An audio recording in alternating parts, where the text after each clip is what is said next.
Welcome back, guys. Today I'm here to interview our audio specialist, Kevin. But before we hop right into it, can someone from the audience please give me a cigar so he's not in a bad mood?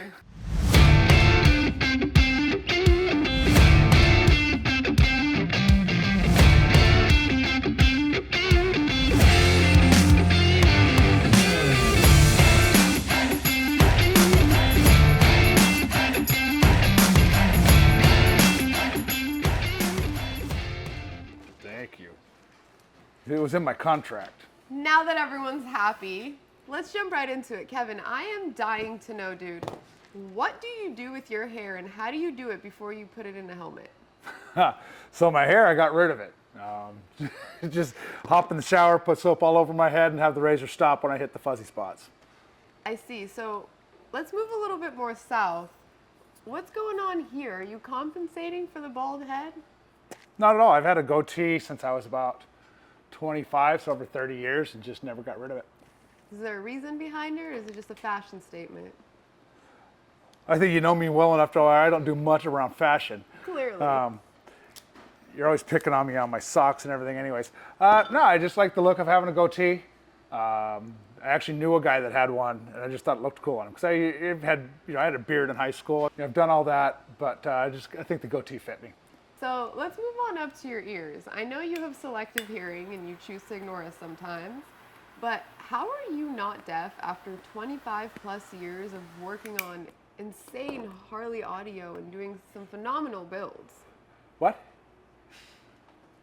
There is the selective hearing. That's not the deafness, I promise. So now that we've accomplished you're deaf, tell us a little bit about your life in the Harley audio world. Where do you come from? What brought you into this? Oh, well, I started in the car world. I had a Volkswagen shop when I was 19 years old and realized that those people had no money and those cars were oily messes. So I got out of that and got into customizing Hondas with ground effects, and we take them out to the racetrack and stuff like that back in the 80s. Got into the high-end car customizing business for quite a while up in Washington, doing ball player cars, stuff like that for Ken Griffey Jr., other big ball players like Sam Payton. When I got out of that, the business sold, and I wasn't really digging the new owner. So in Seattle, everybody's got coffee stands, so I built a bunch of coffee stands, Dragonfly Coffee House. Did that for a while, and Starbucks came in, and they were pretty much buying everybody out, and lost the lease where I was at, and my number one spot. Had to move it, and ended up selling that. At that point, I was already riding Harleys. I wanted a fairing for my bike, so I built one and went to Sturgis with it. I had money in the bank, nothing to do for a job, so I went there and everybody wanted to know where I bought it. So I was handing out my old coffee stand business cards to people.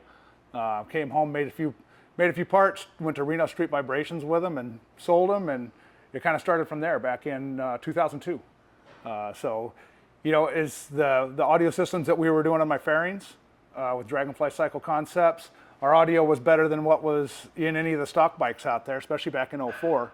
So we started doing audio kits and making our own hand control modules and everything to make all the thumb controls work, and started getting really popular with the factory touring guys. The Road Glides, the Batwings, Ultras, stuff like that.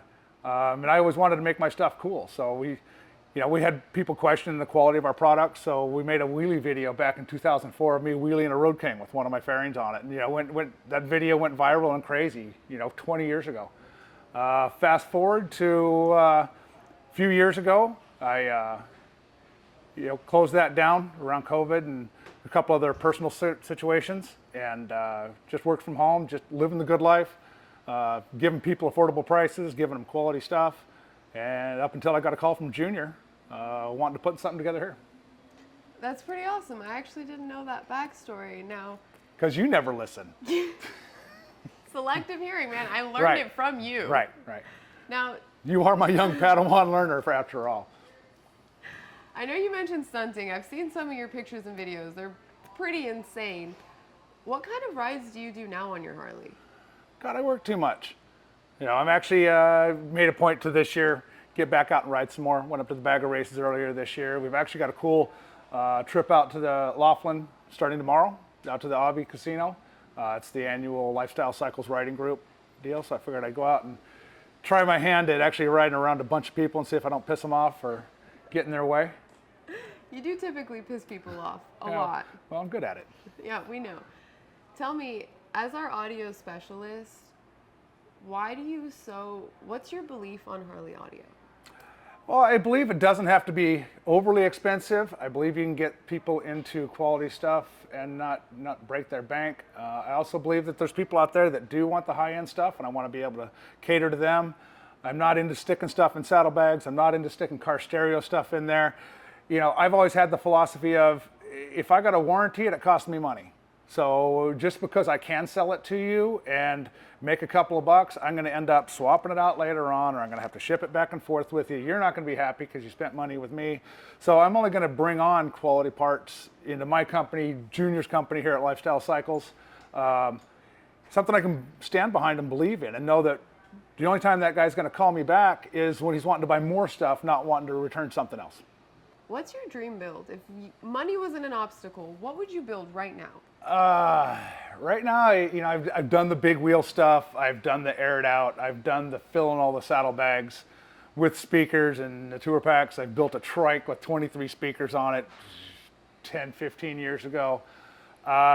Really liking the performance bagger stuff now. You know, I grew up on dirt bikes. I mean, I've been wheeling baggers for over 20 years. You know, I like where the performance line's going, that you can do high-end suspension and swing arms, and you go chain drive. I've got one that's all hot rodded out at home, Road King that I turned into an FXR we call the Dyna King. That thing's a monster with a 124 S&S in it. Crazy panel paint job on it. I just need to find some more time of not working here to be able to put that thing back together. Oh, we'll happily give you the time off. It's wonderful here when you're not here. Oh, I bet. You guys are able to sleep all day when I'm gone. Yeah, but you know what I do miss? This moving when you talk. What is your initial role here? What's most important to you right now at Lifestyle Cycles? Well, right now with getting the e-commerce up and rolling and developing programs and procedures around it, it's the customer service for me. It was always customer service was always super important in my business. Make sure the customer's happy. A happy customer will tell, one friend, or an unhappy customer will tell 10, and when you're a small business, that's really important. So one of the roles I took on when we launched the e-com team was to head the customer service experience. So I'm the guy that's handling the chats, the phone calls. I start at 2 hours before I come in the morning. I'm here during the day. I run it till about 9, 10 o'clock at night most nights. I'm pretty much married to the computer at my house all through the weekend. Somebody comes in with an online chat, I want to make sure it looks like there's actually somebody there on the other end. I'm able to take care of phone calls with them. I take care of all the emails that come in, all the social media. And I'll be honest with you, even with all my experience in building custom bikes that have been on covers of magazines and all that, and knowing so much about the bike itself, I do get stumped at times. But we've got great partners that we deal with, of Saddlemen and Legend and Soundstream, and so many great partners that I have all their cell phone numbers. So at a moment's notice, I can just reach out and get an answer if I don't have it. I've had some guys getting on an airplane that are boarding and they're getting ready to turn their phones off, and they'll take a call and help me through a situation if I need. Our partners are awesome. They really are. I couldn't be happier with who we work with. I will say, I feel like that is what sets Lifestyle Cycles apart, is the fact that we do have actual people here who have the passion and the love for what they do, and regardless of the situation you're in, they will find a way to help you, and they will put in that time and effort to help you. And I think I love that about this place. Now, Kevin, you're a very big part of the e-commerce team. It's been an honor working side by side with you to grow this. And on behalf of the Lifestyle Cycles team, we just wanted to say thank you for everything that you're doing. You could work a little bit harder, but thank you. Maybe then I can get a birthday cake. Oh, wait. Don't go anywhere until you like and subscribe to make sure you get notified every time we post our how-to videos, our product reviews, and all of our amazing interviews with your favorite racers and industry icons. I'll see you guys next time.